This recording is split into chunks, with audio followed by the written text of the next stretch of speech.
भारती वसंत गीति प्रथमा पाठ। जो पाठ है प्रस्तुत एक गीत है जो वसंत ऋतु के संदर्भ में लिखा गया है और पंडित जानकी वल्लभ शास्त्री के द्वारा रचित है। ये काकली नामक गीत संग्रह से लिया गया है। एक किताब का संग्रह है काकली, वहां से लिया गया है। सरस्वती की वंदना करते हुए यह कामना की गई है कि सरस्वती ऐसी बीणा बजाएं जिससे मधुर मंजरियों से पीत पंक्ति वाले आम के वृक्ष, कोयल का कुंजन, वायु का धीरे धीरे बहना, अमराइयों में काले भ्रमरों का गुंजार और नदियों का के साथ बहता हुआ जल वसंत ऋतु में मोहक हो उठे। वसंत ऋतु की शोभा कैसे बढ़े, इसकी एक परिकल्पना की गई है कवि के द्वारा।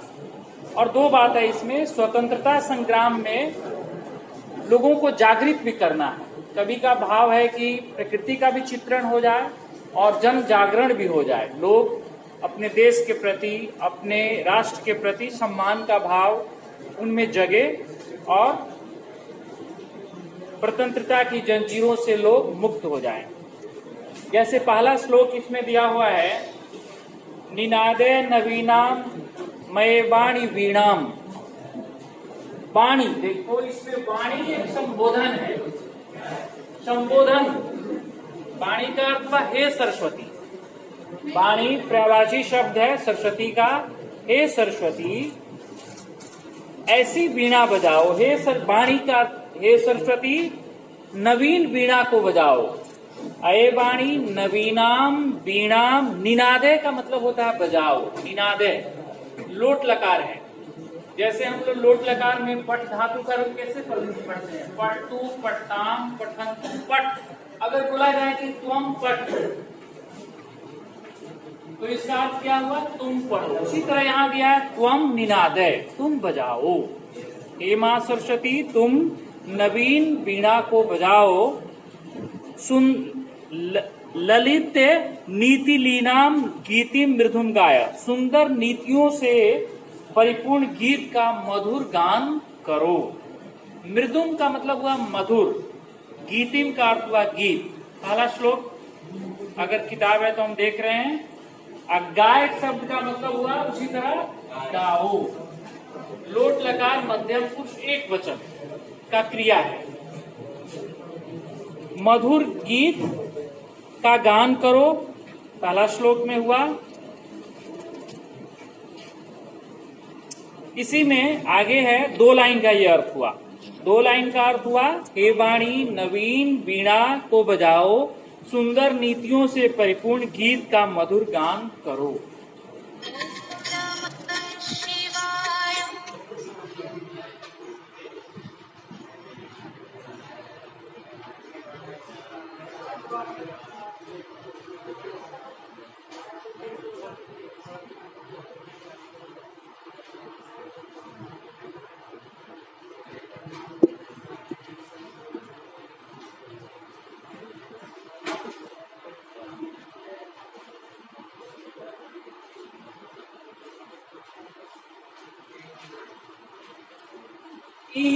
वसंते मधुर मंजरी पिंजरी भूतमाला सरसा रसाला लसंती। रसाला का क्या अर्थ है, कोई बता सकते हो? रसाला चैप्टर पढ़े होगे तुम लोग। रसाल का मतलब होता है आम। आम शब्द का प्रवाची शब्द आम के पेड़ के लिए रसाल शब्द का प्रयोग होता है, जो यहाँ किया गया है। तो इस श्लोक में है, ई वसंते मधुर मंजरी पिंजरी भूतमाला सरसा रसाला लसंती ललित कोकिल काकिलानाम कलापा बिलसंती अये वाणी नवीनाम बीणाम निनाद। इस वसंत में, ई का मतलब हुआ इस, अव्यय ई होता है जिसका अर्थ हुआ इस। वसंते वसंत ऋतु में, इस वसंत ऋतु में मधुर मंजरियों से पीली हो गई। मधुर मंजरियों से पीली हो गई। मधुर मंजरी का मतलब आम के जो वृक्ष होते हैं उसमें बसंत ऋतु में मंजरी आ जाती है, पीला हो जाता है। इसलिए यहाँ प्रयोग किया गया है कि मधुर मंजरियों से पीली हो गई सरस आम के सरसा रसाला। सरसा माने विशेषण का प्रयोग हो गया। कैसे आम के पेड़? तो सरस, रस से युक्त। तो सरस आम के वृक्षों की माला सुशोभित हो रही है, शोभा दे रही है। आम के वृक्ष शोभा दे रहे हैं इस बसंत ऋतु में।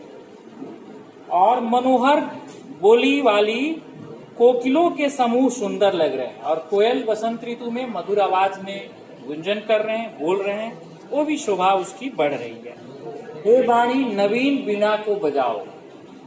अर्थात ये प्रथम श्लोक में आम के वृक्ष पर मंजर का लगना, कोयल का मधुर आवाज करना, ऐसी स्थिति उत्पन्न हो गई और तुम नवीन वीणा को बजाओ।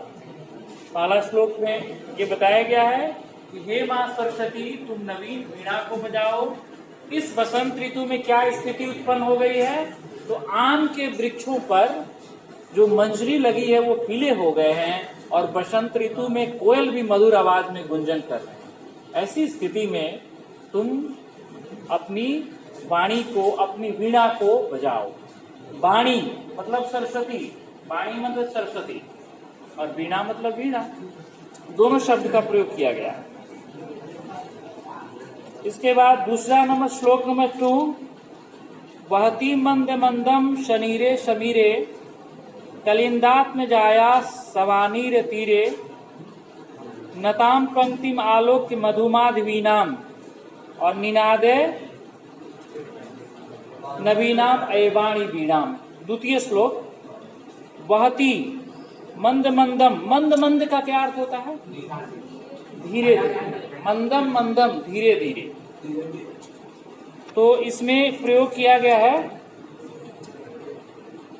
कलिंदात्म जाया, अर्थात यमुना नदी, यमुना नदी के तट पर, यमुना नदी के तट पर लताओं से घिरे तट पर जल बिंदुओं से पूरी वायु के मंद मंद बहने पर फूलों से झुकी मधु माधवी लता को देखकर हे वाणी नवीन वीणा को बजाओ। मतलब ये यमुना के तट पर वहां कुछ बड़ी बड़ी जो लताएं हैं, उस लताओं की जो शोभा है वो बहुत ही सुंदर है वहां की।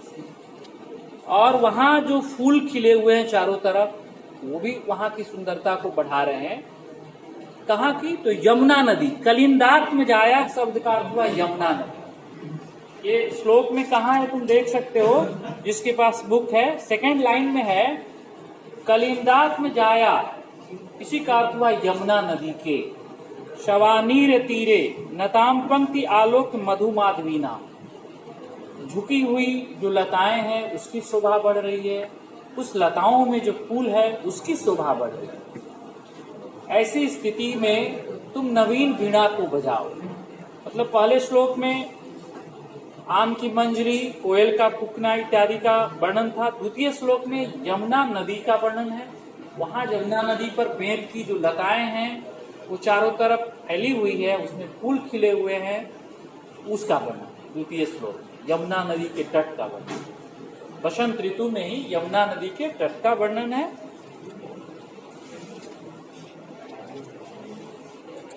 श्लोक नंबर 3, तीसरा श्लोक, ललित पल्लवे पादपे पुष्प पुंजे मलय मारुत चुंबिते मंजु कुंजे स्वनंतिम ततिम प्रेक्ष मलिनाम लीनाम निनादे नवीनाम अयवाणी वीणाम।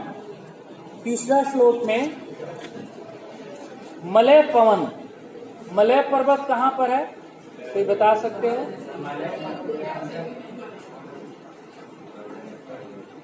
मलय पर्वत जो दक्षिण भाग में है, वहां के मलय पर्वत से जो सुगंधित, वहां पर बहुत सारे चंदन के पौधे हैं, वहां से सुगंधित हवा आ रही है। उस चारों तरफ वातावरण में वो हवा जो है वो वातावरण को सुगंधित कर रही है। मलय पवन, मलय पर्वत पर बहुत सारे चंदन के वृक्ष हैं, वहां के सुगंधित हवा चारों तरफ वातावरण को सुगंधित कर रही है और चारों तरफ वृक्ष, पुष्प कुंजों, सुंदर कुंजों पर काले भंवरे जो है वो गुंजार कर रहे हैं। काले भंवरों की पंक्ति जो है वो गुंजार कर रहे हैं। भंवरों का वर्णन यहाँ पर है। और ऐसी स्थिति को देखकर तुम नवीन वीणा को बजाओ। तीसरे श्लोक में क्या है? तो तीसरे श्लोक में मलय पवन से हवा आ रही है। वो हवा चारों तरफ सुगंधित हवा फैल रही है। चारों तरफ छोटे छोटे पौधों पर, वृक्षों पर भंवरे, काले भंवरे गुंजार कर रहे हैं। उनके जो है आवाज को सुनकर सभी लोग प्रसन्न हो रहे हैं। चारों तरफ ये प्रसन्नता का वातावरण है। कभी ऐसा स्थिति उत्पन्न की है कि चारों तरफ प्रसन्नता का वातावरण हो रहा है, हवा भी सुगंधित हो चुकी है, भंवरे भी गुंजार कर रहे हैं। ऐसी स्थिति को देखते हुए हे मां सरस्वती, तुम नवीन वीणा को बजाओ ताकि लोगों में एक नया भाव उत्पन्न हो अपने देश के प्रति, अपने राष्ट्र के स्वतंत्रता के लिए और लोगों में एकता के लिए। श्लोक नंबर 3 था यह।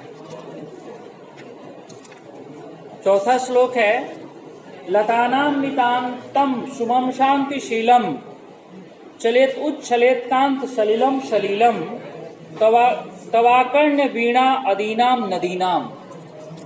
नदियों के जल की क्या स्थिति है, वो उसकी सुंदरता शोभा कैसी बढ़ रही है, इस श्लोक में यह वर्णन किया गया है। तुम्हारी ओजस्विनी वीणा को सुनकर, तो अदीनाम, अदीनाम का मतलब हुआ ओजस्वी, तुम्हारी ओजस्वी वीणा को आकर्ण, आकर्ण में कौन प्रत्यय है तुम बता सकते हो? आकर्ण शब्द दिया हुआ है। आकर्ण का कौन, इस पद में कौन प्रत्यय का प्रयोग किया गया है? आकर्ण प्रत्यय कौन है? प्रत्यय तो कुछ दिन पहले पढ़ाई हुआ था। अंत में य लगता है, उसका क्या नाम होता है? हाँ सानवी सिंह, ठीक है, तुम्हारा लेप प्रत्यय। तो लेप प्रत्यय का इसमें प्रयोग किया गया है। आकर्ण में लेप प्रत्यय का प्रयोग किया गया है। जहां भी अंत में य होता है उसमें लेप प्रत्यय का प्रयोग होता है। त्वा रहता है उसको अथवा प्रत्यय बोलते हैं। तुमुन होता है उसके लिए तुम अंत में जुड़ता है। तो यहाँ पर य दिया है, आ जोड़, आ जोड़ कर्ण जोड़ लेप। आकर्ण का मतलब श्रुत्वा होता है। सिंगलर संस्कृत क्या हुआ इसका? श्रुत्वा, सुनकर। आकर्ण का अर्थ श्रुत्वा। कहीं कहीं तुम लोग को आता है ना सिमिलर संस्कृत, उसमें शब्द दिया रहेगा आकर्ण, 3 वहां दिया रहेगा, श्रुत्वा, दृष्टवा, नत्वा। वहां श्रुत्वा तो ठीक करेंगे, इसका अर्थ जानेंगे। तो तुम्हारी ओजस्विनी, तो अदीनाम वीणाम आकर्ण्य, वीणा को सुनकर, लतानाम नितांतम शांतिशीलम शुमम चलेत, तुम्हारी ओजस्विनी वाणी को सुनकर लताओं के नितांत शांत सुमन खिल उठे। सुमन का क्या अर्थ होता है? फूल, पुष्प को सुमन भी बोलते हैं। पुष्प खिल उठे। नदियों का मनोहर जल कीड़ा करता हुआ उछल पड़ा, माने जल जो है इस तरह का प्रसन्न होने लगा, जल भी उछलने लगा चारों तरफ। हे वाणी नवीन वीणा को बजाओ। अंतिम श्लोक में जो शब्द इसमें दिया हुआ है सलीलम शलीलम, दो देखो एक ही तरह का शब्द लग रहा है, दोनों का अलग अलग अर्थ। एक दिया है सलीलम और एक दिया है सलीलम। ये दोनों का 2 अर्थ होता है। हाँ, क्या कोई बता सकते हो दोनों शब्द का क्या अर्थ है? वो नहीं पढ़े होंगे। सलीलम का मतलब जलम, उसका अर्थ होता है जल। सलीलम का अर्थ हुआ जल और सलीलम का मतलब हुआ लीला करते हुए, खिलते हुए।